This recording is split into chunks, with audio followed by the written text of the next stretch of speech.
Ako si Mina. Taong 2019 po, noong papunta kami sa isang beach sa Batangas. Madaling araw pa lang noon ay nakita-kita na kami sa QC. Alauna ng umaga ang call time. Nakumpleto na rin kami noon. Napansin din namin ang nagbabadyang ulan noon. Sakto naman, makalipas ang ilang minuto ng pag-andar ay bumagsak na ang malakas na ulan. Sa likod ako nakapwesto noon at sa kanang bintana nakapwesto. Tanging tulo lang ng ulan yung nakikita ko at ilaw ng sasakyan, pati yung malabong imahe ng nasa labas. Ilang oras na kami bumabiyahe noon at naiihi na yung iba. Ako naman ay hindi naiihi since umihi na ako noon bago umalis. Nagsilabasan halos lahat ng mga kaibigan ko. Ako naman naiwan sa loob at nakatingin lang sa labas. Nagawi yung mga mata ko sa imahe ng isang babaeng nasa labas. Nagtataka ako dahil umuulan noon at naroon siya sa madilim na parte na nakatayo at walang hawak na payong. Tinitigan ko siya pero hindi ko mawari ng maayos dahil nga sa ulan na umaagos sa bintana. Napaisip ako kung baliw ba yun. Medyo naawa pa nga ako. May dumaang sasakyan sa harapan ng babae. Sandali siyang nawala sa paningin ko. Paglipas ng sasakyan ay nawala na rin yung babaeng yon. Nagtaka naman ako. Napansin ko si kuyang driver na nakatingin sa akin. Parang may gusto siyang sabihin nun. Pero dahil wala ako sa mood nun makipag-usap, ay iniwasan ko siya ng tingin. Binalik ko yung mga mata ko sa labas. Hinanap ko kung nasaan na yung babae, pero wala na talaga. Sabi ko pa nga sa sarili na baka umalis na nang hindi ko napansin. Matapos sumating ng mga kasamahan namin ay muli na kaming umandar. Napahuling sulyap pa ako doon sa pwesto kung nasaan yung babae kanina. Nagulat ako noong nakatayo siya roon ulit sa parehas na pwesto. Nakatayo lang siya at hindi gumagalaw. Habang umaandar noon yung sasakyan namin, nakatingin lang ako sa kanya. Hanggang sa tuluyan na kaming makalagpas sa kanya. Kinausap ko yung kaibigan ko kung napansin nila yung babaeng nasa isang gilid na nakatayo at walang payong. Gusto ko sanang tanungin dahil baka baliw yun. Ang sabi naman niya sa akin ay wala naman siyang napansin na nakatayong babae at sila lang daw na nag-CR yung tao sa labas nun. Tinanong ko yung iba pero wala din daw silang nakita. Medyo kinabahan na ako nun. Sabi ko pa nga ay baka may nakikita ako na hindi nakikita ng iba. Matapos ang mahabang biyahe namin ay nilapitan ako ng driver. Sabi niya sa akin, "Ma'am, nakita niyo rin ba yung babae kanina sa may gasolinahan?" Nagtaka ako sa sinabi niya. Tinanong ko kung anong tinutukoy niya. Doon niya sinabi yung babaeng nakatayo sa ulan. Nagulat ako nun. Ang sabi niya sa akin, napansin niya raw ako na tinititigan ko ng mabuti yung babae. Tanong ko kung bakit kami lang ang nakakita. Ang sabi ni kuya, dahil hindi naman daw buhay na tao yung nakita namin. Kaluluwa na lang daw yung babaeng nakatayo doon at nagpakita sa mga piling tao. Ang sabi pa nga niya ay maraming beses na raw niyang nakita yon kapag dumadaan siya banda doon. May ilan na rin daw siyang naisakay na nakita rin yon. Hindi ako ang unang pasahero na nakita doon ng babae. Kinilabutan ako noon sa sinabi ni kuya. Hindi na rin ako mapakali sa buong gala namin. Naikwento ko yun sa mga kaibigan ko. Ang sabi ng iba ay huwag akong maniwala dahil baka kwentong barbero lang yon ng driver. Yung iba naman naniniwala. Noong mga panahon na yon, hindi ako lubos na naniniwala sa mga multo. Pero nitong mga nagdaang taon ay may iilan akong nakikita na hindi nakikita ng ibang taong kasama ko. Doon ko naisip at binalikan yung naikwento ng driver namin na totoo yung multong nakita naming nakatayo malapit sa gas station. Hindi ko lang alam yung history nun o kung bakit nagpapakita yung babae doon dahil wala naman nang naikwento si kuyang driver namin noon. Pasensya na sir kung maikli lang tong kwento ko. Pero sana ay mainarit ninyo.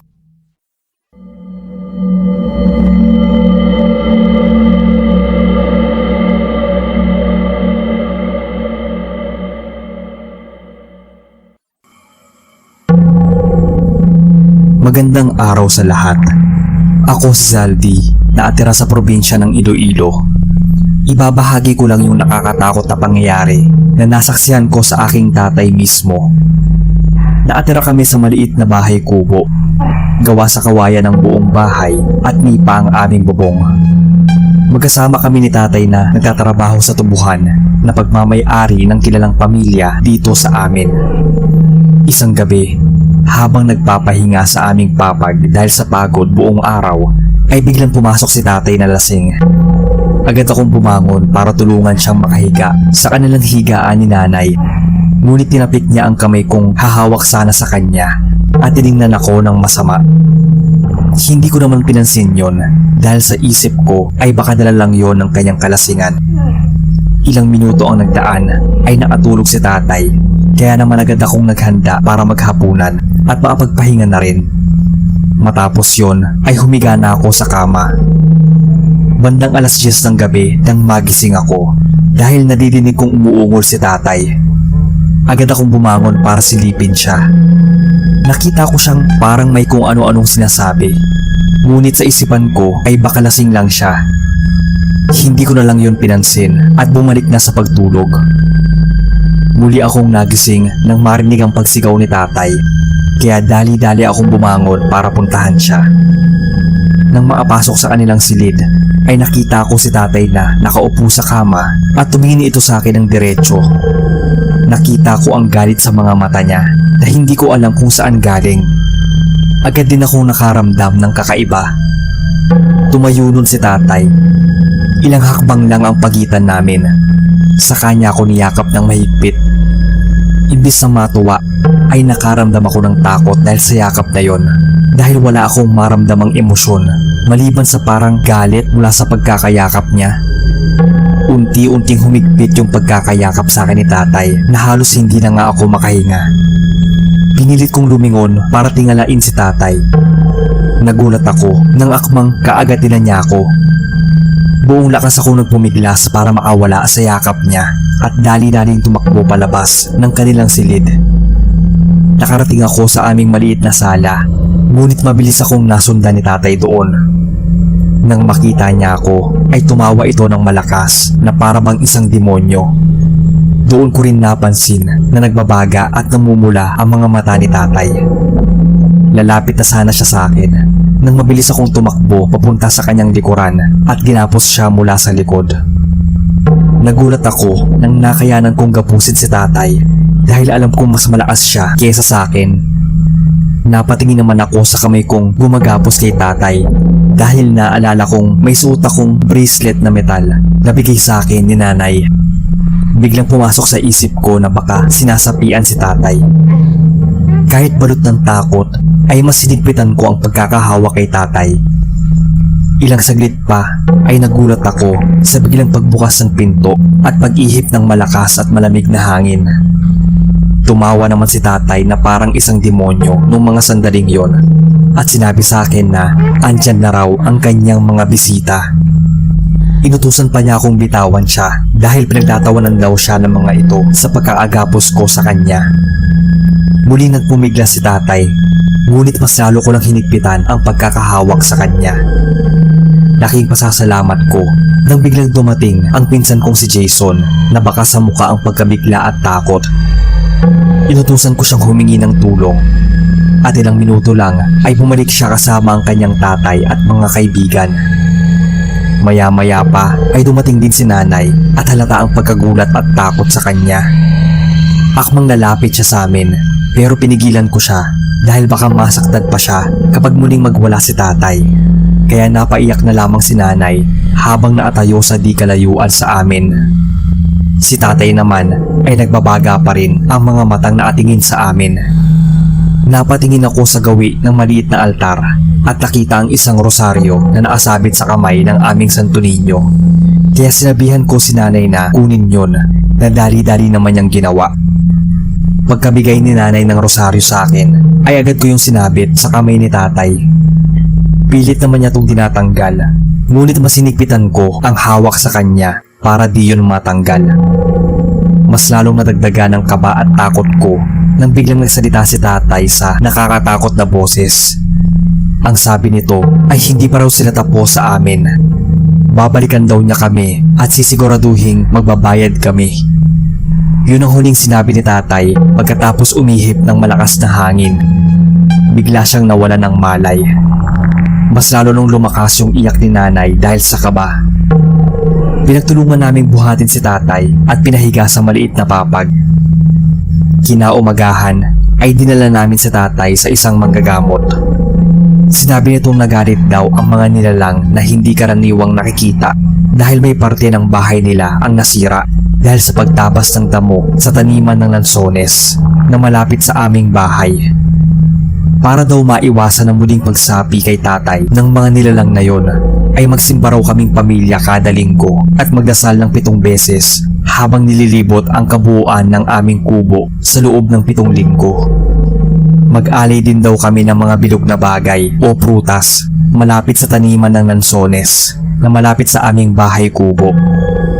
Nangako naman kami nung gagawin ang mga bagay na yon at saka nagpasalamat at umuwi sa aming kubo. Makaraan nga naming gawin ang pinapagawa ng manggagamot ay hindi na muling nanggambala at sumapi pa yung mga elementong yon. Mahigit 2 dekada na rin nangyari ang kwentong ito, pero sariwa ko pa rin naaalala ang mga nangyari.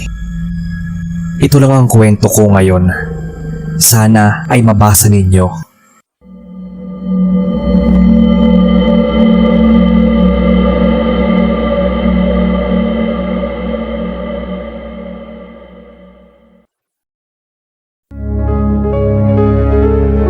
Magandang araw sa lahat.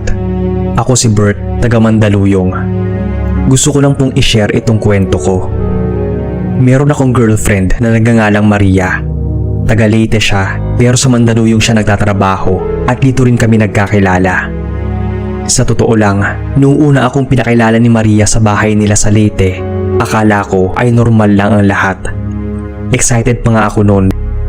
Kaso nga lang, hindi ko akalain na malalaman ko pala ang malupit na sikreto ng pamilya niya.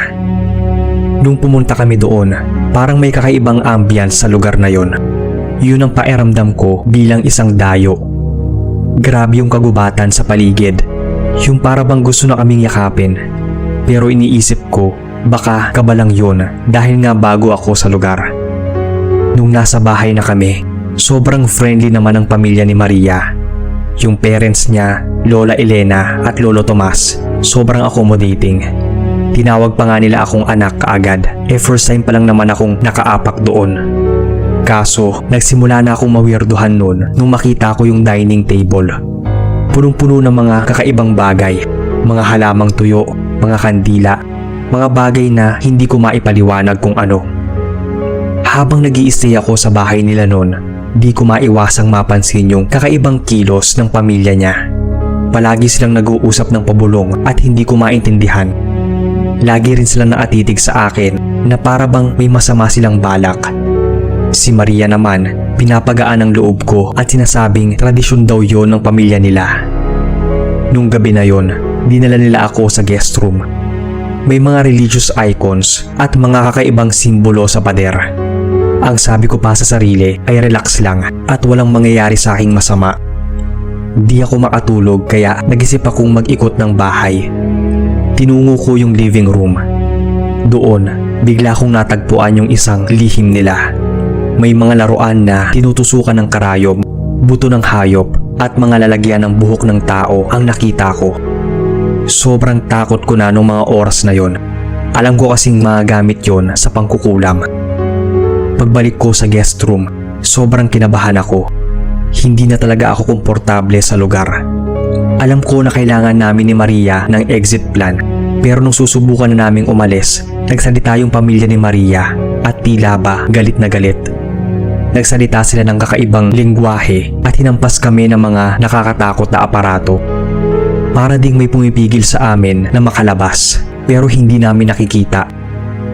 Nakuha ko yung isang kandila sa dining table at bigla ko itong sinindihan gamit yung posporo. Nagdiwanag ang buong kwarto at napatigil sila sa ginagawa. Nung napahinto na sila, hinawakan ko ang mga kamay ni Maria at tumakbo na kami palabas ng bahay at nang mabilis. Bumitaw si Maria mula sa pagkakahawak ko. Ang sabi niya, hindi niya kayang talikuran o iwan ang sariling pamilya. Tumakas na raw ako at wag nang babalik. Kahit na nag-aalangang iwan siya, ay sinunod ko ang sinabi niya. Habang tumatakbo, muli akong lumingon at nakita ko si Maria at ang pamilya niya na nakatingin sa akin ng masama at balak pa yata akong kulamin o ano. Hindi na ako bumalik noon sa Leyte kahit pa travel. Hindi ko makakalimutan yung naging karanasan ko doon. Isa yung pagpapaalala na ang mga kinatatakutan minsan hindi lang sa libro, TV o pelikula, kundi sa totoong buhay din pala. Simula rin noon ay hindi ko na nakontak pa si Maria. Wala na siya sa Facebook o kahit ano pang social media at hindi ko na rin matawagan. Pero ang palaisipan pa rin sa akin ay kung bakit ako ganoong tratuhin ng pamilya ni Maria. Yung para bang gusto nila akong gawa ng masama kahit di ko naman alam kung anong nagawa kong mali. Ito lang po muna ang kwento ko sa ngayon. Salamat po sa pagbabasa.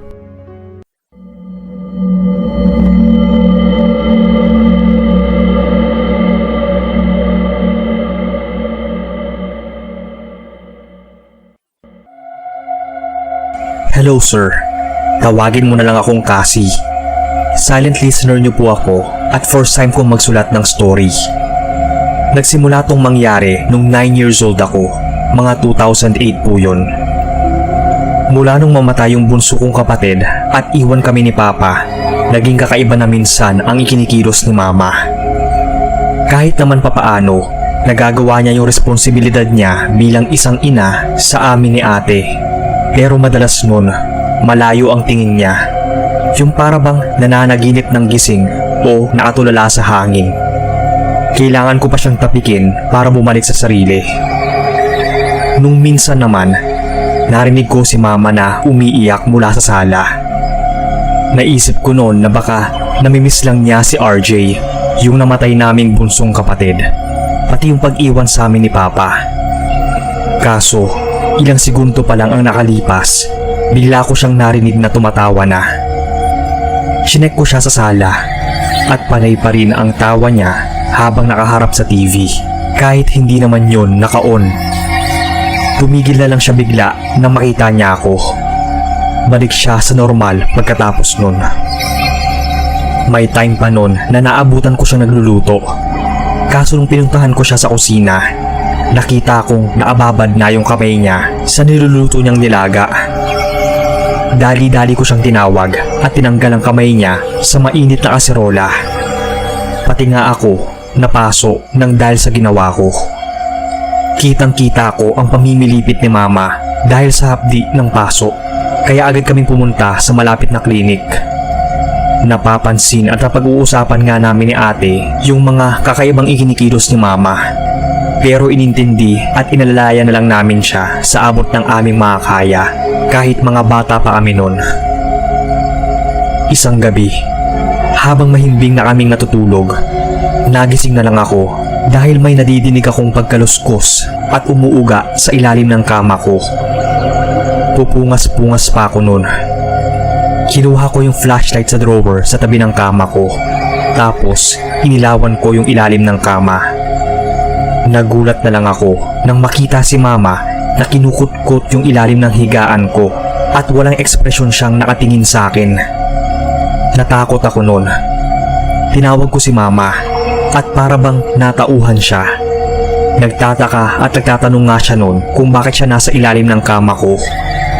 Hindi ko rin alam ang isasagot. Pero hindi pa yan ang nakakatakot na ginawa ni Mama. May isang gabi noon, magkasama kami ni ate sa isang kwarto pero hiwalay kami ng kama. Kwento naman ni ate, tulog na raw kami noon pero bigla raw siyang nagising dahil may naririnig siyang mahinang umiiyak na nanggagaling daw sa ilalim ng higaan niya. Inilawan daw niya ng cellphone niya at chinek yung ilalim. Nagtaka siya kung bakit nakita niya si Mama na gumagawa ng umiiyak na tunog. Pero abot tenga raw yung ngiti niya. Pagkatapos nun, bigla raw hinablot ni Mama yung buhok ni ate, kaya napasigaw siya. Doon na ako nagising sa sigaw ni ate.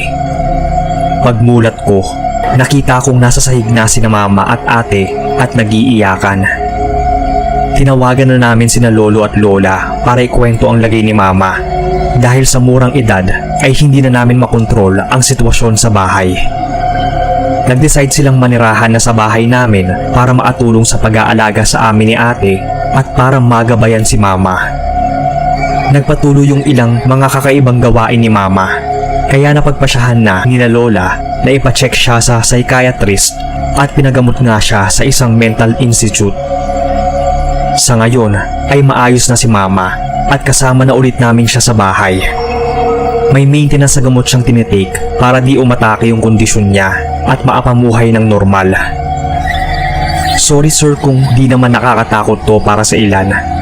Siguro lang, ang gusto kong sabihin ay kung may napapansin kayo sa pamilya nyo na may kakaiba ng kinikilos, mas mabuting kausapin nyo o di kaya ay samahan siyang magpakonsulta sa doktor para siguro maagapan o hindi na lumala pa ang sitwasyon.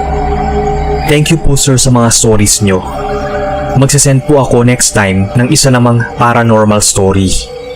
Keep safe sa inyo at sa lahat.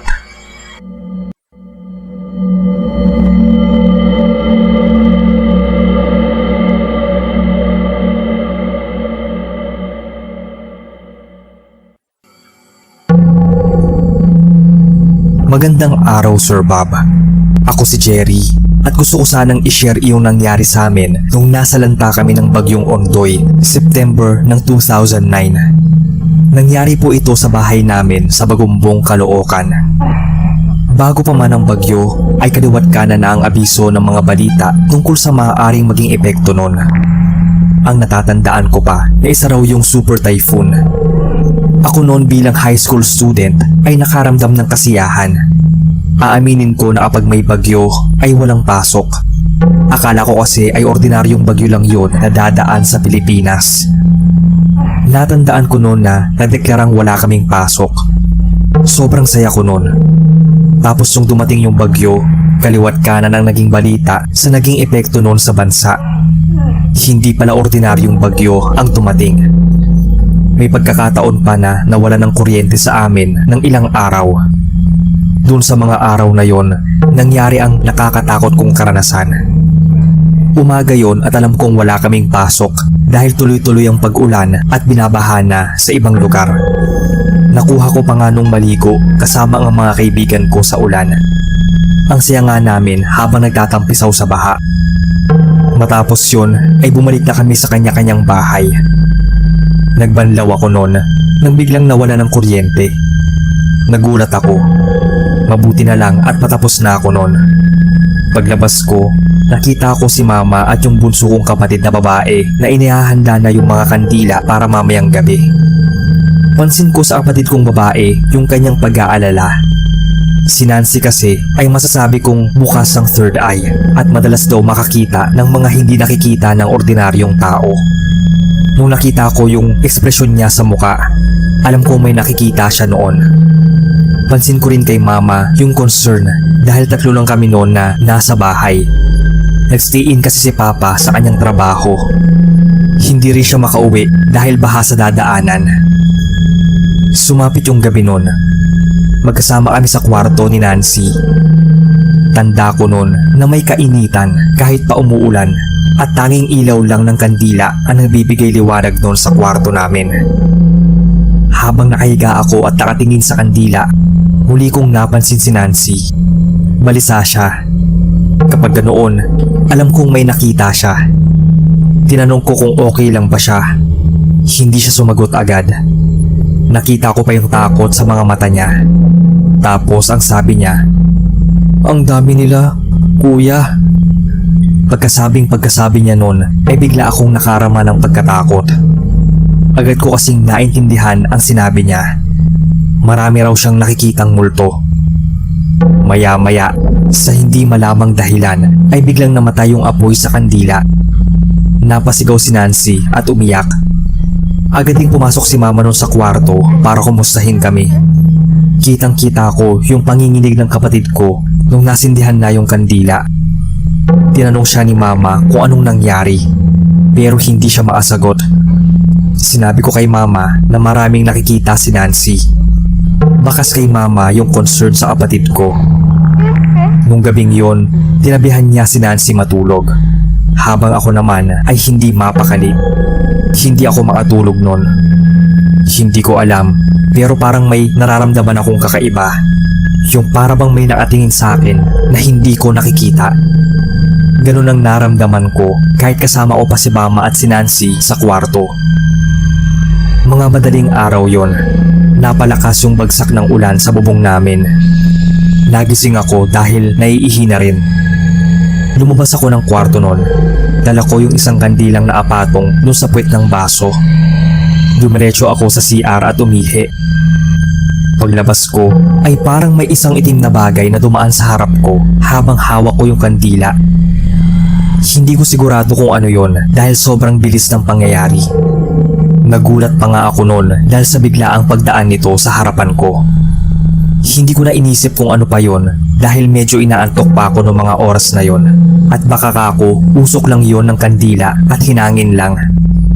Bumalik ako sa kwarto at nakita ko si Nancy nagising. Hindi ko siya pinansin at dumiretsyong higa ako sa kama. Maya-maya, saktong pagpikit ko ay muli siyang napasigaw. "May sumilip! May sumilip!" Sigaw niya. Nagulat ako. Hindi ko ata nasarado yung pinto ng kwarto. Si mama naman ay nagising at niyakap si Nancy. Tinanong ko anong problema niya. Habang umiiyak ay sinabi ni Bunso na may sumilip na lalaki dun sa pinto at tiningnan kaming lahat. Hindi namin alam kung multo ba yon o baka nilooban na kami. Lumabas bigla si mama ng kwarto. Kahit ayaw magpaiwan ni Nancy ay hindi niya napigilan si mama. Gusto kasi niyang masigurado na hindi kami ninanakawan, lalo at madilim ang buong paligid at bumabagyo.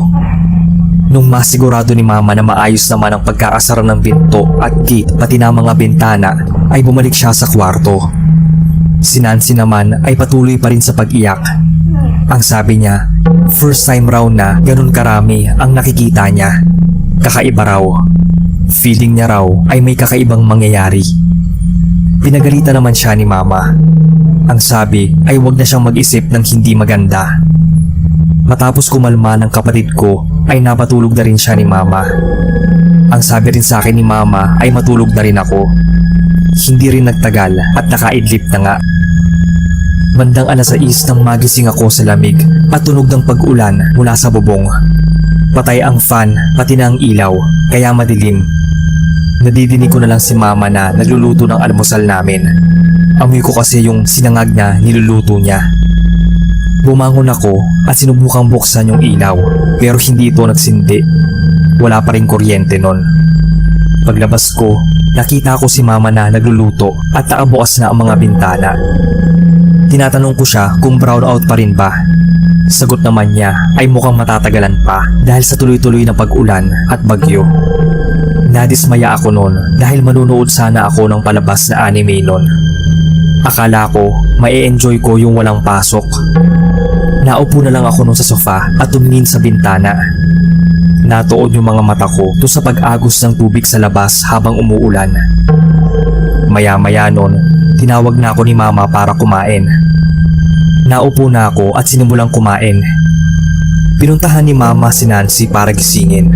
Ngunit ayaw raw tumayo ni Nancy dahil masama ang pakiramdam. Nagkasakit yung kapatid ko nung araw na yon. Pinakain na lang ni mama doon si Nancy sa kwarto. Nagkaalala ako noon sa kapatid ko dahil sa sunod-sunod na nangyayari. Talagang may kakaiba sa kanya nung mga panahon na yon.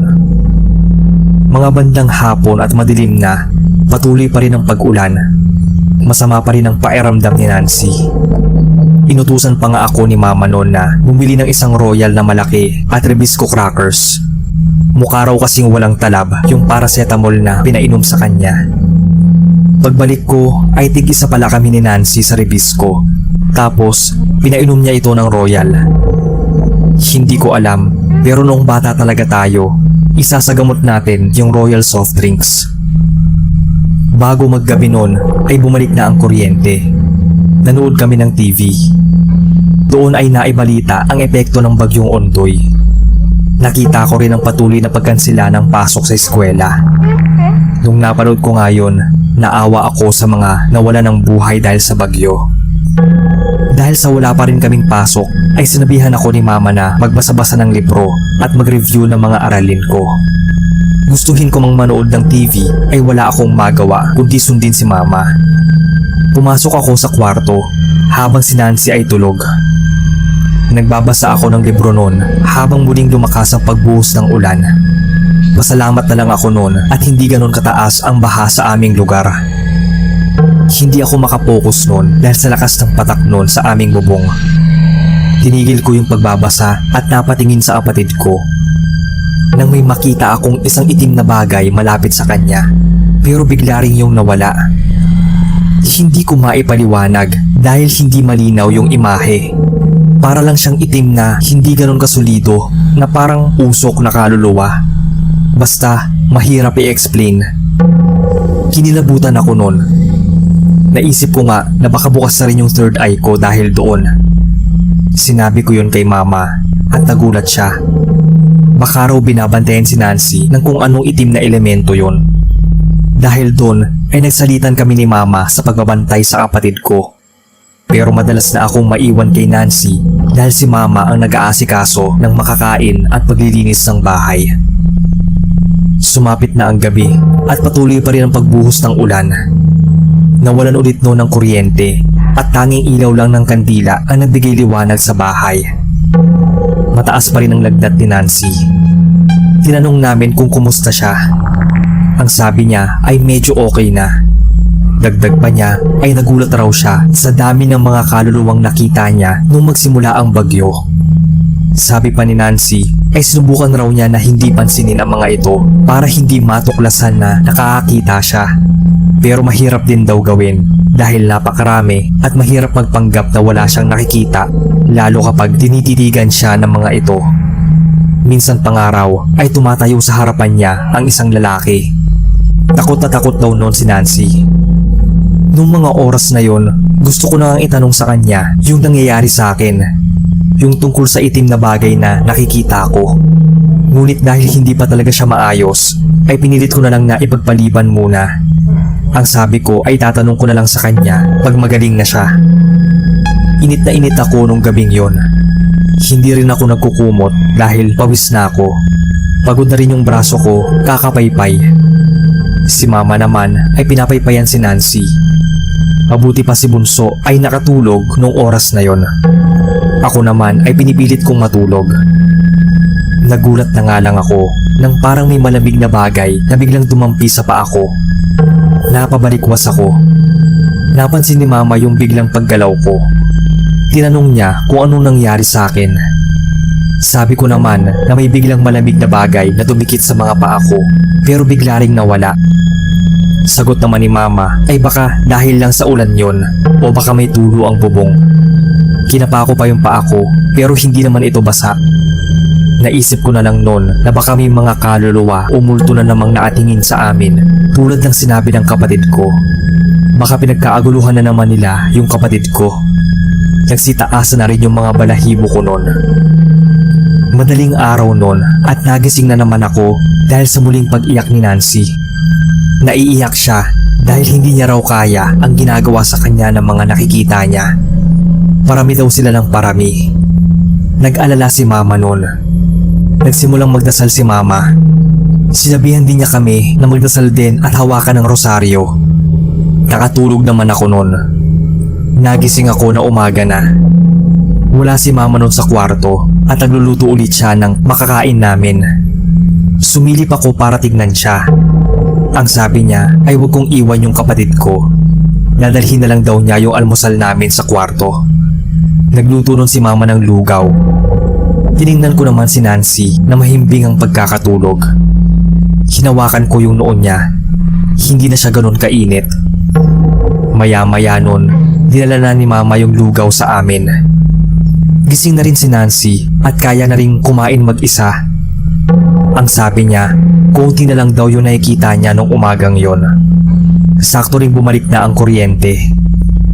Matapos kumain, lahat kami ay pumunta sa sala para manood ng TV. Nakita namin yung epekto ng bagyong Ondoy. Grabe pala, nasabi ko pa. Mabuti na nga lang din at nasa mataas kaming lugar at hindi mataas ang tubig. Sabi ni Nancy, baka kaya raw marami siyang nakikitang kaluluwa dahil gumagala ang mga ito. Baka karamihan daw sa mga yon ang namatay na malapit sa aming lugar dahil sa bagyong Ondoy. Pero dagdag niya na hindi naman daw lahat. Yung iba raw kasi ay matagal na niyang nakikitang gumagala sa lugar namin. Nagkataon lang na sensitive kasi yung kapatid ko. Bukas ang third eye niya, kaya na-attract daw yung mga ligaw na kaluluwa sa kanya. Lumipas ang ilang araw at umukay na si Nancy. Tuluyan na siyang gumaling. Doon ko natanong sa kanya yung tungkol naman sa experience ko. Sinabi ko sa kanya yung nakikita kong itim na bagay pero biglang mawawala. Tapos minsan makakaramdam ako ng kakaiba. Ang sabi niya sa akin ay magkaiba raw kami kasi sa kanya klaro daw yung nakikita niya. Ang sa akin ay hindi. Baka raw hindi pa tuluyang nagbubukas yung third eye ko kaya ganon. Giit ko pa nga na ayoko sanang mangyari. Ayoko kasi na makakita ng multo. Nagdag pa ni Nancy. Pinili raw niyang hindi sabihin sa akin, pero yung multo raw ay sa akin nakasunod. Yung pagsilip ng lalaki nung una, kaya raw siya nagulat nun dahil hindi naman daw sa kanya nakatingin talaga, kundi sa akin. Sinundan daw ako sa kwarto. Kaya nung napasigaw daw siya, ay biglaan daw yung umalis. Minsan nga raw, ang nakikita niya, napansin niya na nakatingin at nakatayo sa harapan ko habang nakahiga ako. Pagkasabi noon ng kapatid ko, ay binalot ako ng takot at nagtayuan ang mga balahibo ko sa buong katawan. Sinabi kong wag magbiro ng ganon. Totoo raw ang sinasabi niya. Doon ko napagtanto na kaya pala ako nakakaramdam ng mga ganon. Akala ko kasi sa kapatid ko sila nakabantay o nakasunod, pero sa akin din pala. Nakakakilabot pero wala naman akong nagawa. Hindi naman din nila ako sinasaktan. Hanggang sa kasalukuyan ay ganoon pa rin. Hindi pa rin klaro minsan yung nakikita kong imahe. May kilala nga akong nakapagsabi sa akin na pwede ko raw mas pabuksan pa ng tuluyan yung third eye ko para mas maging sensitibo ako. Pero hindi ko na binalak pa yon. Ayoko kasing ma-experience yung mga nangyayari sa kapatid ko. Baka mabaliw lang ako. Hanggang dito na lang, Sir Bob. Salamat at sana inyong mabasa ang aking kwento.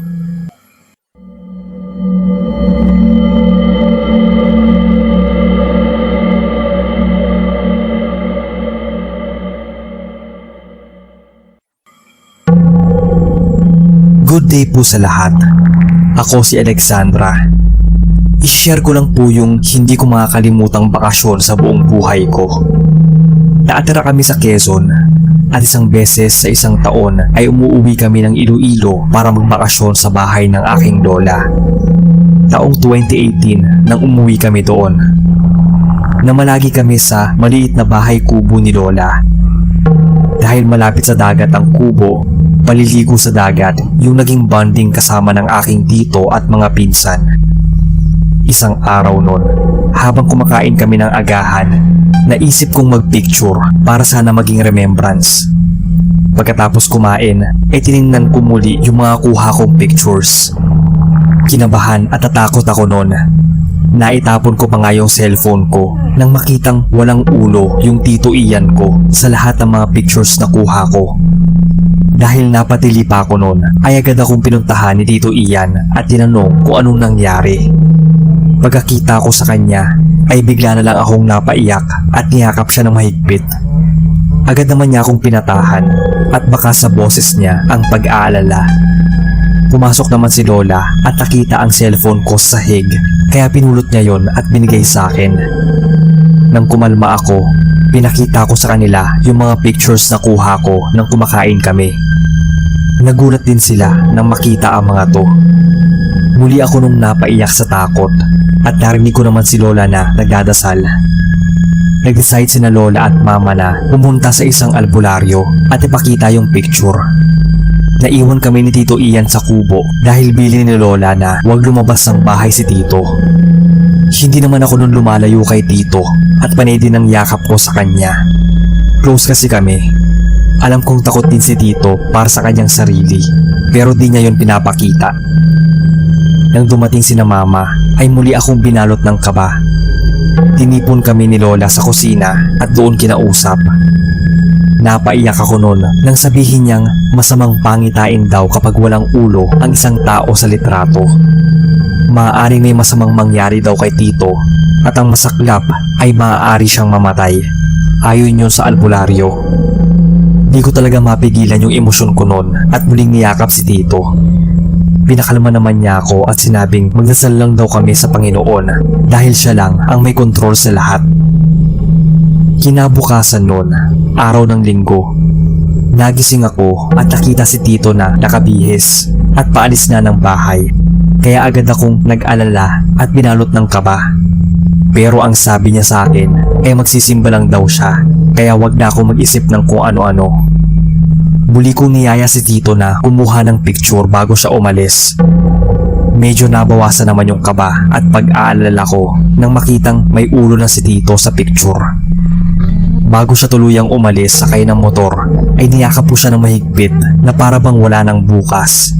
Kahit na alam kong uuwi naman siya at walang mangyayaring masama. Basta nag-isip na lang ako noon na walang masamang mangyayari sa kanya. Tumulong na lang ako noon sa mga gawain sa kubo ni Lola para maaliw ang sarili at makalimutan ang naganap.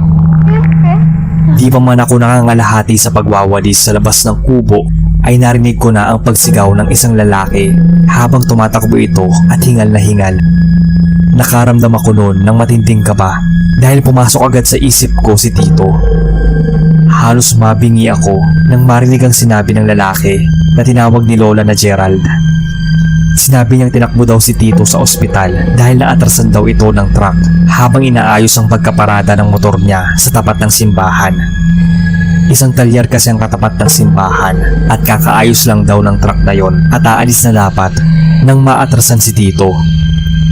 Tumulo na ang luha ko noon at wala sa sariling napatakbo papunta sa direksyon ng simbahan.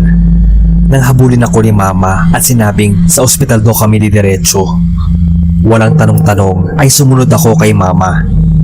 Habang nasa biyahe ay walang tigil ang pagdarasal ko na sana buhay si Tito. Okay lang kahit may mga sugat na natamo, basta buhay lang siya. Pagdating sa ospital, agad kaming pumasok sa emergency room at hinanap si Tito. Nahagip ng mga mata ko yung kumpulan ng ilang nurses at doktor sa isang bahagi ng ER habang nire-revive ang isang pasyente. Nakita ko yung pamilyar na sapatos ng taong nakahiga at sinusubukang isalba yung buhay.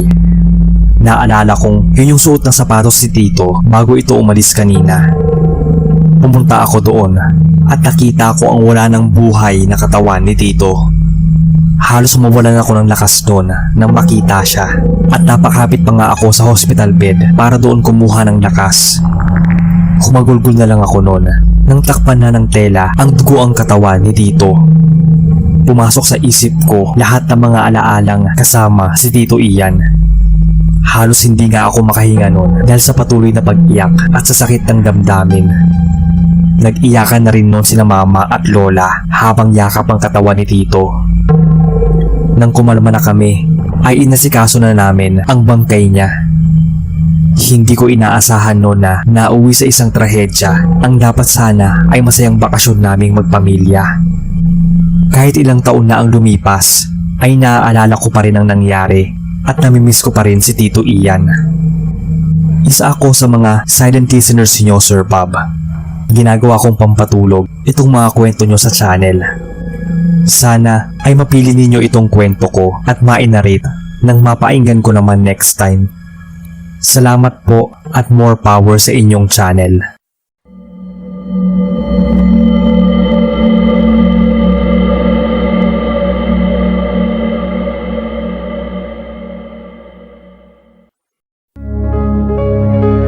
Tawagin niyo na lang akong Gino, Tubong Pampanga, at napilitang magpalipat-lipat ng lugar dahil sa trabaho. Sa simula Akala namin ay maswerte kaming mapunta sa aming bagong apartment dito sa Cebu.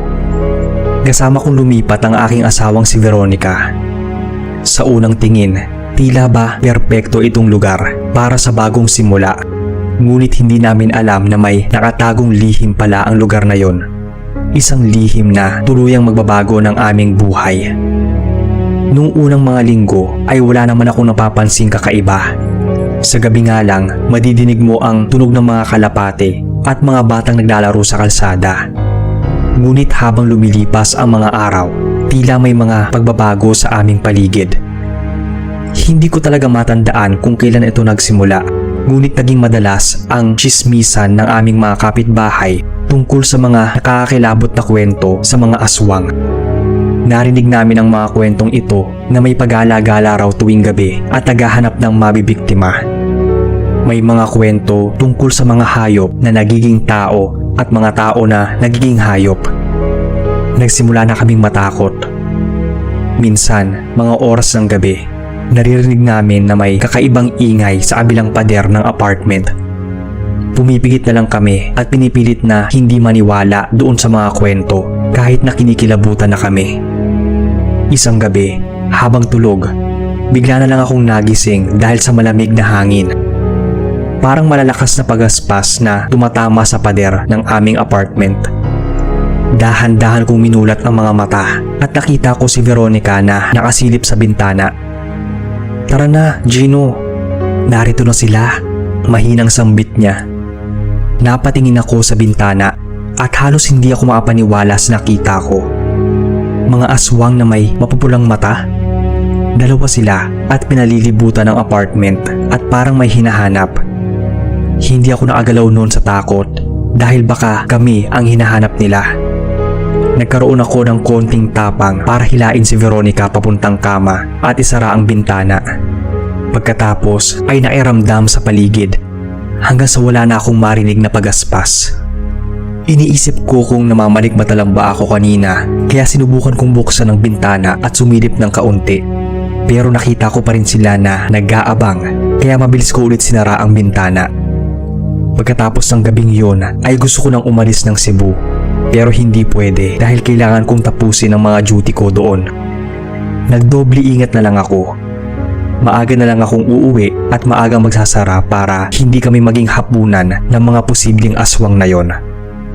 Yung itsura pala nila na nakita ko, medyo mabalahibo at itim na itim. Namumula rin ang mga mata nila. Lumipas ang ilang linggo na ganito, hindi nagbabago. Bumili na ako ng ilang pangontra laban sa aswang tulad ng mga bawang, asin at itak hanggang sa nalaman kong buntis na si Veronica. Bilang asawa ay sumaya ako dahil magiging tatay na. Pero mas lalong nadagdagan ang pangamba ko dahil nga may aswang na gumagala sa lugar namin. Ayoko namang ipanganak ang bata na puno ng takot. Ilang buwan pa ang lumipas. Malaki-laki na ang tiyan ni Veronica. Isang araw, habang tulog kami, nagising na lang ako sa kaluskos na dinig ko sa bubong ng apartment. Alam kong aswang yon kaya naghanda ako, lalo na't buhay ng mag-ina ko ang nakasalalay. Naghanda ako ng itak at bawang kung sakali mang salakayin kami ng aswang. Hindi ako lumayo sa tabi ng asawa ko at wala ako nung balak matulog.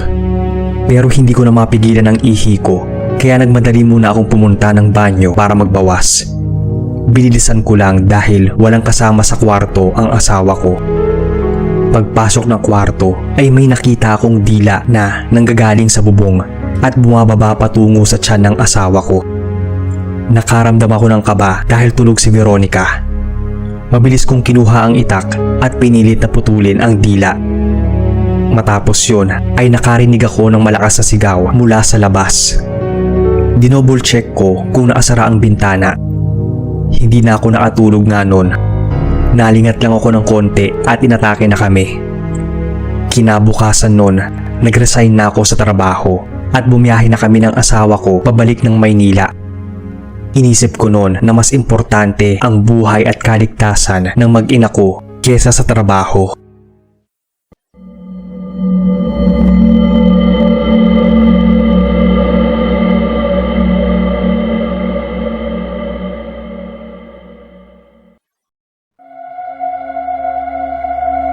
Ako si Carla, taga Sampaloc, Manila. Silent listener ng inyong channel. Noong bata pa kami ng mga pinsan ko, around 1998 yon, ay mahilig kaming maglaro ng tagu-taguan sa compound namin. Isang araw, 4 kami magpipinsan na naglaro. Ako, si Jenna, Alfie at Kevin. Habang nagbibilang si Alfie na siyang taya, napagpasyahan kong pumasok sa bahay ng tito ko na alam kong umalis noong mga oras na yon. Dumiretso ako sa kwarto at nagtago sa ilalim ng higaan niya. Medyo mababa yung space ng bed frame, pero dahil nga bata pa at payatot ako noon, ay nagkasya naman ako. Medyo natatawa pa nga ako kasi sa isip-isip ko, siguradong hindi ako ang unang mahahanap. Narinig ko nang sumigaw ang pinsan ko na hinahanap na niya kami. Mga ilang minuto na ang nagdaan ay wala pa rin nahahanap si Alfie. Kasi kung meron, magsasabi naman sila na may bago ng taya. Kaya naghintay pa ako sa ilalim ng kama. Maya-maya, napansin ko na bahagyang lumubog yung kutsyon at spring ng higaan. Ibig sabihin, may nakahiga o may nakaupo dito. Ang nakakapagtaka, wala naman akong nakikitang pumasok sa loob ng kwarto at alam kong ako lang ang mag-isa doon noong mga oras na yon. Wala rin akong napansin na paa na naglakad papunta sa kama. Habang tumatagal ay kinakabahan na ako dahil unti-unting lumulubog yung higaan to the point na naiipit na ako at nahihirapang huminga. Nagsimula ko nang tawagin ang mga pinsan ko dahil hindi ako makaalis sa pwesto ko. Ilang saglit pa, habang nahihirapan ako sa sitwasyon ko, nanlaki na lang ang mga mata ko nang may sobrang itim at nakakatakot na kamay ang nakahawak sa gilid ng higaan at para bang inaabot niya kung nasaan ako. Sumigaw na ako ng tulong dahil sa sobrang kilabot. Hanggang sa may humila na lang ng mga paa ko at inilabas ako mula sa ilalim ng higaan. Ang pinsan kong si Kevin na mas patanda at mas malaki sa amin. Nakapalibot din sa akin sina Jenna at Alfie. Chinek ko ang higaan pero wala namang nakahiga. Tinanong ko sila kung sila ba yung nakahiga kanina doon sa kama. Ang sabi nila, hindi raw. Kanina pa nga raw nila ako hinahanap, halos magkakalahating oras na dahil ako na lang ang wala. Narinig daw nila akong sumisigaw at nagwawala mula sa bahay ni Tito, kaya dumiretso nga sila dun sa kwarto. Hindi ko maipaliwanag nung time na yon kung anong nangyari. Nung tumanda na ako, saka ko lang narinig at nalaman ang kwento at doon ko mas naunawaan. Dati palang kinatatayuan ng maliit na pabrika ang compound namin. Nasunog daw yon at may ilang nasawi. Makalipas ng maraming taon ay binenta sa mga magulang at kamag-anak namin yung lupa. At yun nga, napagdesisyonan nilang gawing compound para sama-sama raw kami sa iisang lugar. Maaaring kaluluwa ng mga hindi pa matahimik dahil sa sinapit nila ang mga patuloy na nagpaparamdam tulad ng naranasan ko. At yung itim nga na kamay na nakita ko mula sa ilalim ng kama ay parang nasunog nga. Andoon pa rin naman yung compound sa Sampaloc. Medyo napaglumaan na rin kaya lumipat rin kami at binenta na lang namin yung bahay at lupa doon sa ibang kamag-anak namin na gustong kunin. Sana po ay mabasa ninyo itong mensahe ko, Sir Bob. Always listening sa inyong channel at God bless.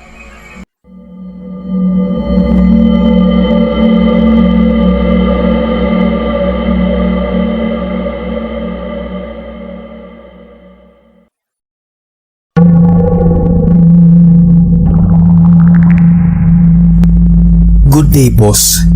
Tawagin niyo na lang akong Vince. Nangyari tong kwento taong 2013 sa Cavite. Buwan ng July yon at napapadalas na ang pag-ulan. Bagong panganak to ng asawa kong si Mabel. Isang linggo ako nung nakaleave sa trabaho.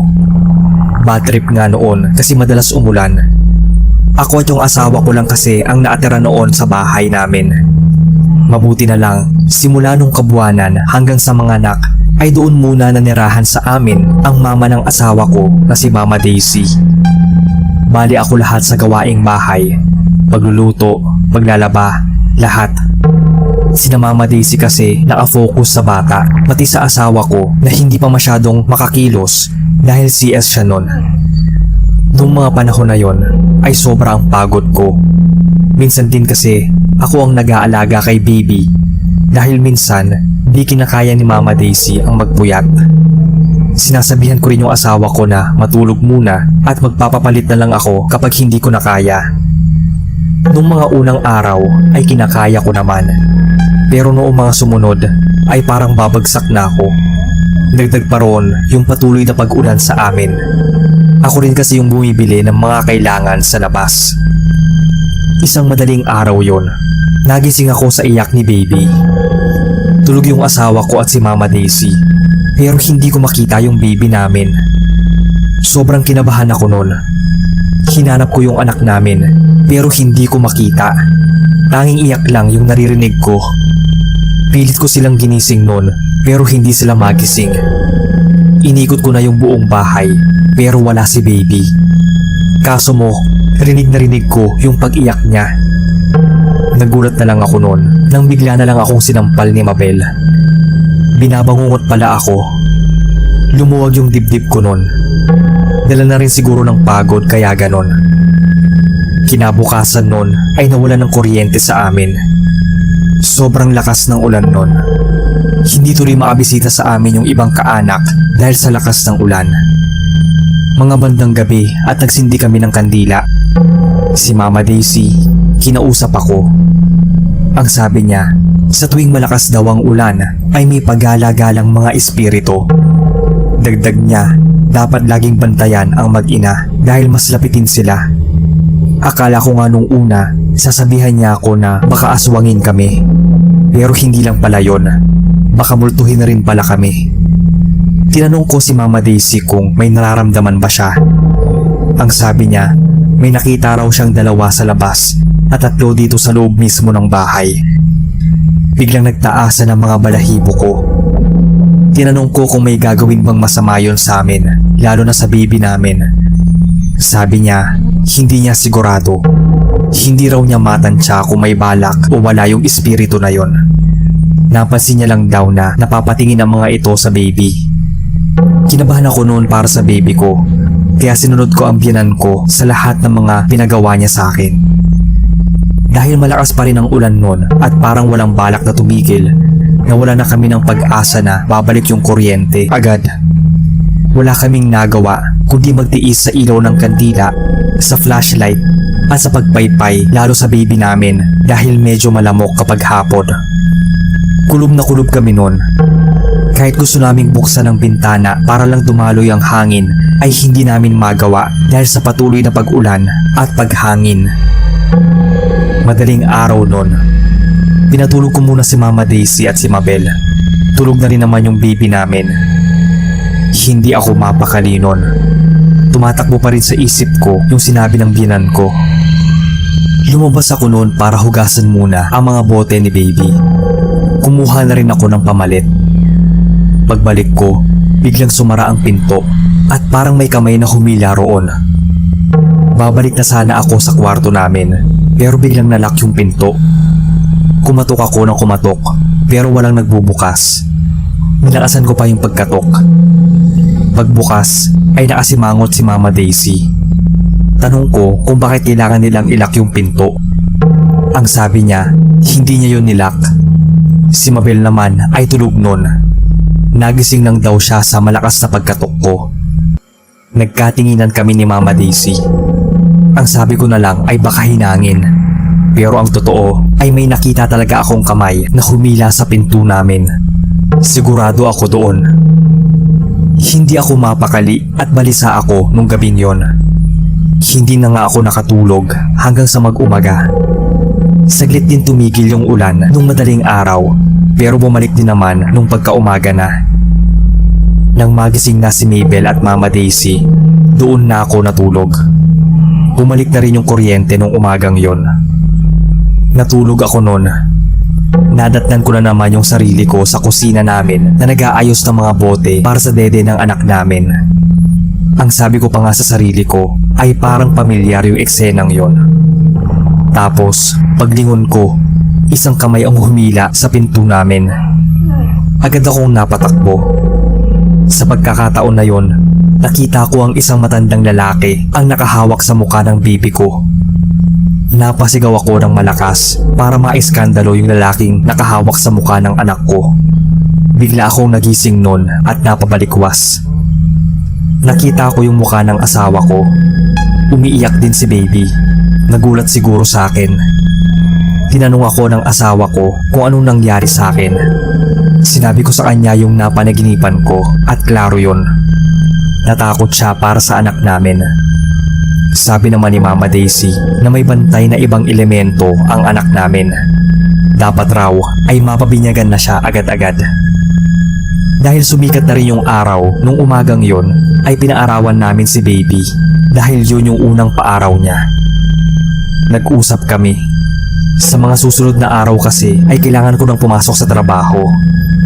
Sabi naman ni Mama Daisy na papupuntahin niya sa amin si Papa Danny, yung tatay ni Mabel, para may kasama sila sa bahay. Tungkol naman doon sa espiritu na nakikita ni Mama Daisy, wala na raw siyang nakikita nung matapos yung pag-ulan. Pero meron daw siyang nararamdaman kapag siya na ang nag-aalaga sa anak ko. Hindi niya raw nakikita pero may nararamdaman siyang kakaiba lalo kapag madaling araw. Dahil sa mga nangyari noon, agad namin inayos ang pagpapabinyag sa anak ko.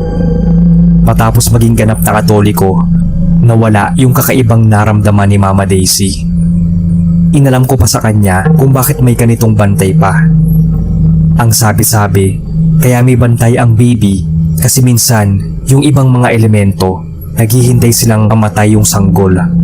Pagkatapos, papalitan nila yung sanggol para mabuhay ulit sa mundong ibabaw.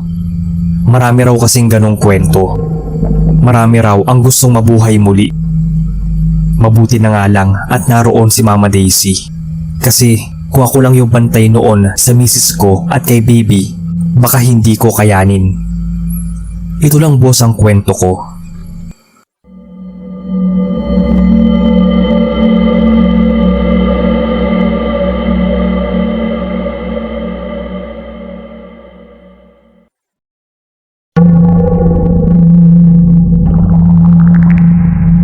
Magandang araw po sa lahat. Ako si Jerome. Ako at ang pamilya ko ay kasalukuyang nakatira sa Antipolo. Napilitan akong maipagsapalaran dito at isama ang buong pamilya mula probinsya dahil sa isang nakakatakot na pangyayari na naranasan ko noon. Dati kaming nakatira sa parteng kabundukan ng Kabankalan, Negros Occidental, kasama ang aking asawang si Gloria at ang dalawa naming mga anak. Yung bahay namin noon ay gawa sa kawayan at amakan. Isang simpleng bahay kubo na merong isang maliit na kwarto para sa aming apat, maliit na sala at maliit na kusina kung saan matatagpuan din ang aming hapagkainan. Sa may bandang likod ng aming bahay kubo, naroon ang banyo. Naagawian ko na nung maligo pagkadating ko sa bahay mula trabaho para naman presko ang pairamdam. Isang gabi nga noon, mula trabaho ay agad akong dumiretso sa banyo para maligo. Mula sa loob, narinig ko ang mga boses ng aking asawa at anak sa kusina at nag-uusap habang naghahanda ng aming hapunan. Nang nasa kalagitnaan ng pagligo ay biglang nawala ng ilaw kaya naging madilim ang buong paligid. Ilang segundo rin akong naghintay na bumalik ang ilaw pero hindi yun nangyari. Umihip naman ang malamig na hangin na ikinanginig ko. Ilang saglit pa noon ay hindi ko na naririnig ang boses ng mag-ina ko kaya pasigaw ko silang tinawag. Nang walang sumasagot sa akin ay tinawag ko na lang yung asawa ko sa malakas na boses para magpahatid ng ilaw sa loob ng banyo para matapos na ako sa pagligo. Ilang ulit ko pa siyang tinawag pero wala pa rin akong nadidinig na sagot mula sa kanya. Kaya naman nagpa siya akong lumabas na lang sana ng banyo. Nang bigla akong nakarinig ng yabag mula sa labas na papalapit sa aking gawi. Unti-unti ko rin nakikita yung maliit na liwanag na papalapit. Sa isiping asawa ko ang may dala nun, ay binuksan ko ang pinto ng banyo na gawa sa kawayan at hinintay na iabot sa akin ng asawa ko yung ilaw. Nang makuha ko yon, ay agad kong sinara ang pinto. Nagtaka naman ako noon dahil ang inabot sa akin ng aking asawa ay isang kandila na nakalagay sa isang tasa. Akmang magtatanong pa sana ako sa kanya nang marinig ko ang papalayo niyang mga yapak. Napaisip na lang ako kung saan niya kinuha yung kandila, gayong sa pagkakaalam ko noon ay wala kaming kandila sa bahay. Mga gasera ang gamit namin noon tuwing nawawala ng kuryente. Dahil sa walang sagot akong nakuha noon ay ipinagpatuloy ko na lang ang pagligo. Nang ilang saglit pa ay may naaninag na naman akong papalapit sa aking kinaroroonan. Medyo malayo pa ito sa akin, pero dinig ko na ang boses ng asawa ko na nagsabing may ilaw na raw pala ako. Bakit di ko agad sinabi? At saan daw ako nakakuha ng ilaw, gayong alam naman niyang hindi ako lumabas ng banyo. Noong mga oras na yon, napalitan ng kaba ang pagtataka ko. Kaya pasigaw ko siyang sinagot na ano bang sinasabi niya, gayong siya naman ang nag-aabot sa akin ng kandila. Bakas noon ang pagtataka sa boses ng asawa ko kung paano daw siyang nagbigay sa akin ng kandila dahil kakalabas pa lang daw niya ng bahay kubo namin. Isa pa, wala naman kaming kandila. Pagkatapos niyang sabihin yon, ay narinig ko agad ang papalayo niyang yabag at ang unti-unting pagkawala ng sinag ng ilaw na dala niya. Dahil sa namuong takot na naramdaman ko noon, ay hindi ko na tinapos yung pagligo ko at nagpa siya na lang akong pumasok sa aming kubo. Pagdating ko sa loob, ay agad kong kinausap ang aking misis kung totoo bang hindi siya nag-abot sa akin ng kandila na yon. Hanggang sa medyo nainis na ito sa akin dahil paulit-ulit na lang daw yung tanong ko. Nakaupo na kami noon sa hapagkainan nang biglang bumalik ang ilaw, kaya naging maliwanag na ulit ang aming paligid. Kahit hindi pa man ako nangangalahati sa aking pagkain noon, ay tumayo ako para patayin ang sindi ng kandila. Agad ko itong tinapon sa labas at medyo malayo sa aming bahay. Bumalik na ako para ipagpatuloy ang paghahapunan.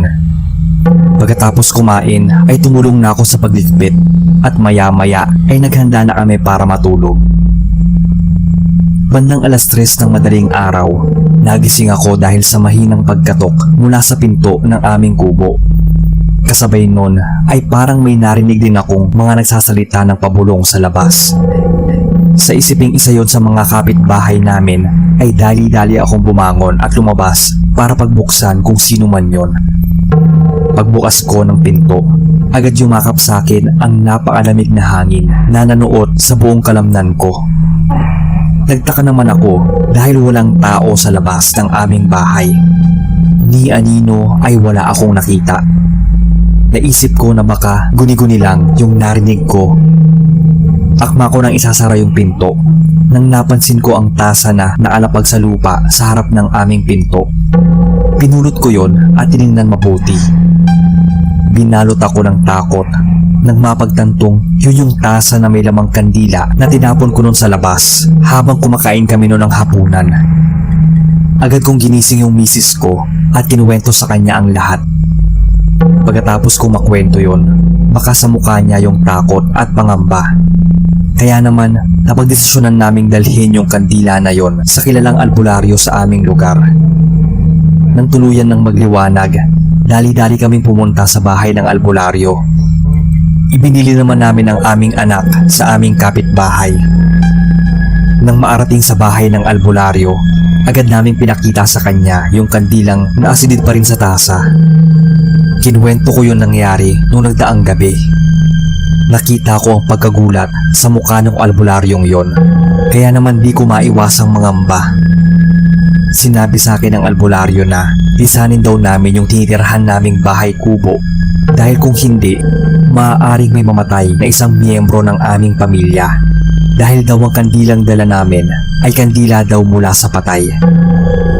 Nagsitayuan ang mga balahibo ko sa katawan nang marinig yung sinabi sa amin. Sa kung bakit ibinigay sa akin yung kandilang galing sa patay ay hindi niya matukoy talaga. Maaaring napagdiskitahan daw ako ng isang mangkukulam o elemento at masama raw ang enerhiyang bumabalot doon sa lupain sa bahay kubo na yon. Wala pa kasing isang taon nang tirhan namin yung bahay kubo na yon. Simula nung lumipat kami doon sa may parting kabundukan. Pagkatapos na kaming kausapin, ay dali-dali kaming bumalik sa bahay dahil sa pag-aalala sa naiwan naming 2 anak. Sobra ang kaba ko noon nang wala kaming naabutang tao sa kubo nang dumating kami. Nanlambot din yung mga tuhod ko at parang tinakasan ng lakas sa isiping may masama nang nangyari sa mga anak namin. Panihanap at tawag ng asawa ko sa 2 naming anak. Ilang minuto pa ang lumipas ay nakita ko yung kapitbahay namin na papunta sa amin kasunod yung 2 anak namin. Napaluha na lang ako noon nang makita silang patakbo na lumapit.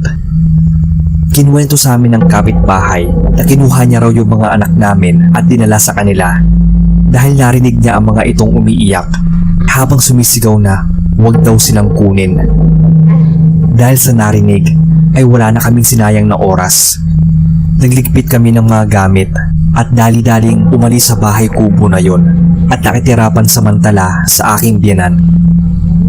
Ilang araw pa lang kaming nakikitara noon sa bahay nila ay nakatanggap na ako ng tawag mula sa kaibigan ko na nagtatrabaho sa Antipolo. Sinabi niyang tutulungan niya raw akong maapasok sa pinagtatrabahuhan niya na may kalakihan ng sahod.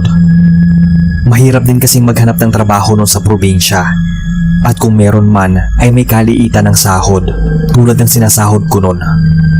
Hindi na ako noon nagdalawang isip at tinanggap yung alok sa akin. Agad akong lumuwas para maipagsapalaran sa tulong niya. Di nagtagal ay nakapag-ipon ako at napagdesisyon ng kunin na rin ang aking mag-iina at sa Antipolo na manirahan. Masasabi kong mas maayos naman ang buhay namin ngayon dito kaysa nung nasa Negros kami at wala na rin yung pagpaparamdam at panganib sa aking pamilya. Hanggang dito na lang ang aking kwento. Salamat sa pagbabasa.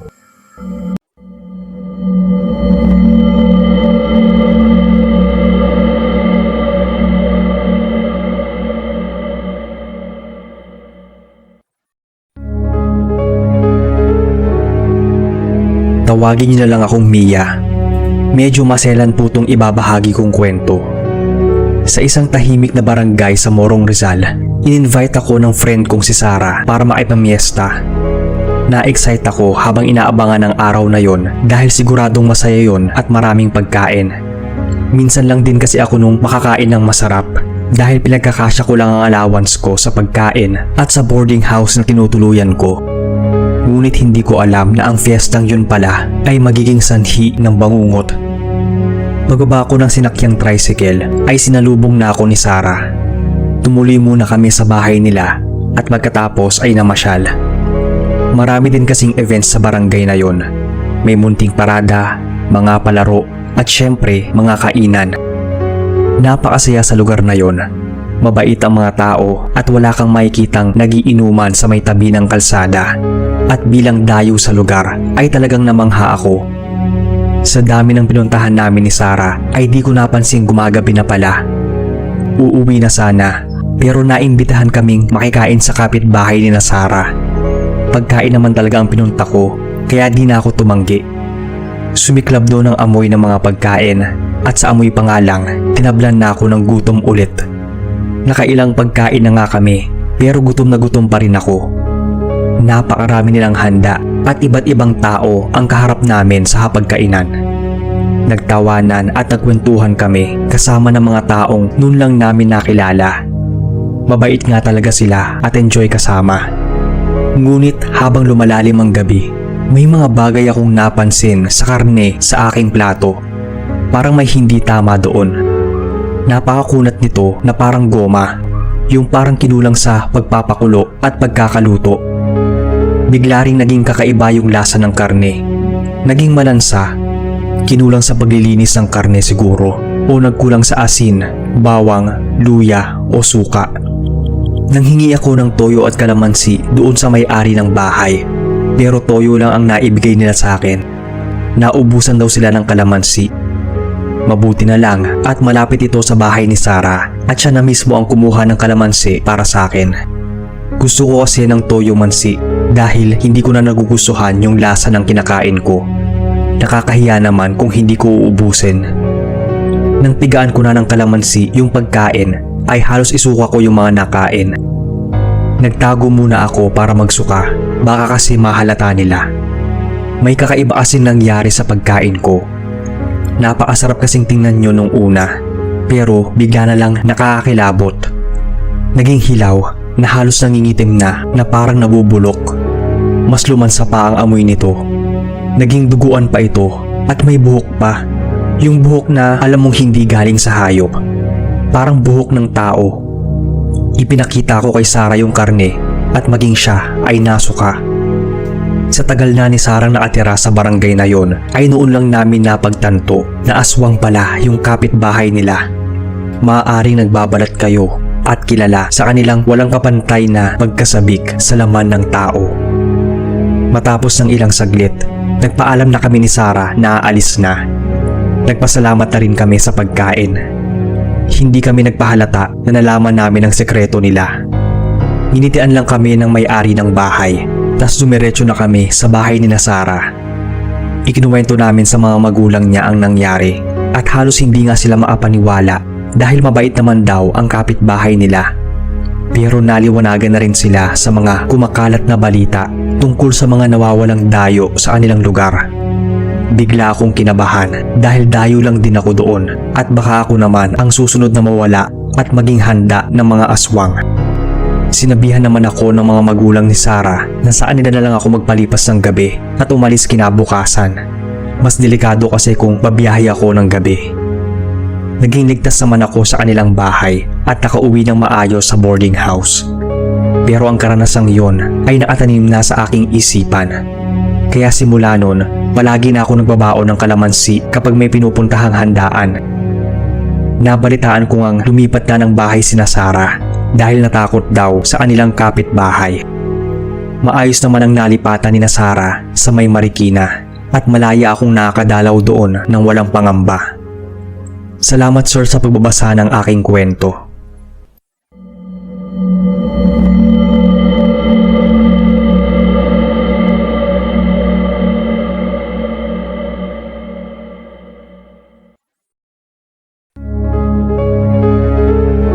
Hello po sa lahat. Ako si Benji. Nangyari po to taong 2021. Nasa kalagitnaan pa rin ng malawakang pandemya at kami ng aking mga kaibigan ay napilitang ilipat ang aming opisina sa Tarlac City.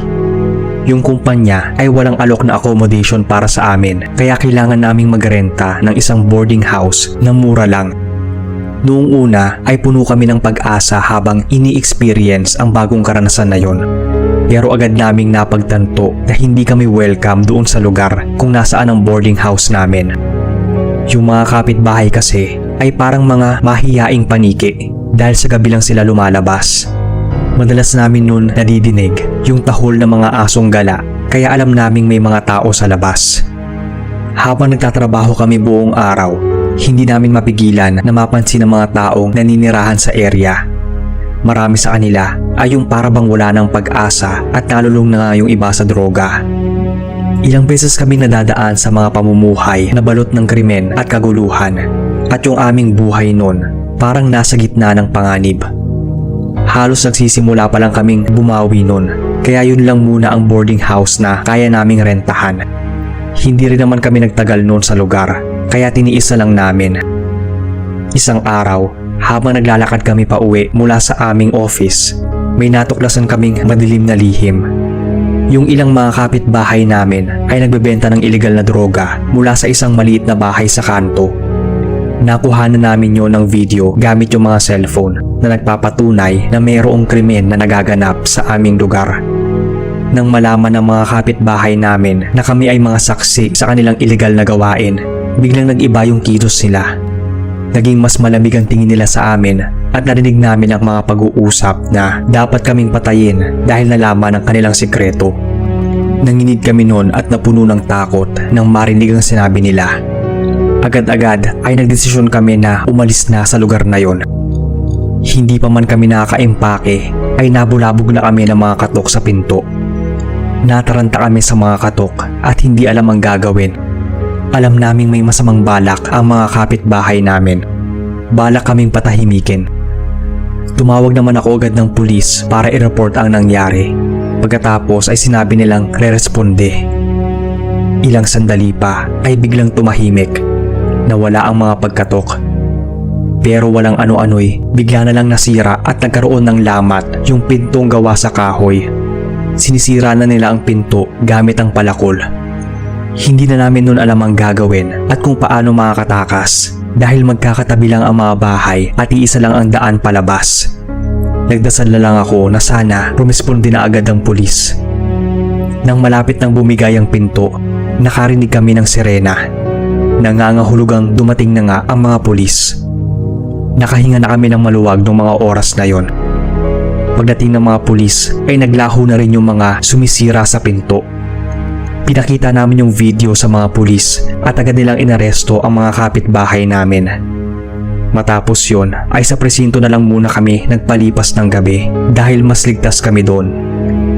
Matapos ang mga pangyayaring yon ay naghanap na kami ng mas matinong boarding house na may kalayuan doon sa una naming nirentahan. Naging leksyon din sa amin na minsan ay nakakasama rin ang sobrang pagtitipid. Mas okay na magbayad ng mas malaki basta ba maayos at safe ang area kesa naman sa mura nga pero mapapamura ka naman dahil sa mga katakot-takot na ganap sa paligid.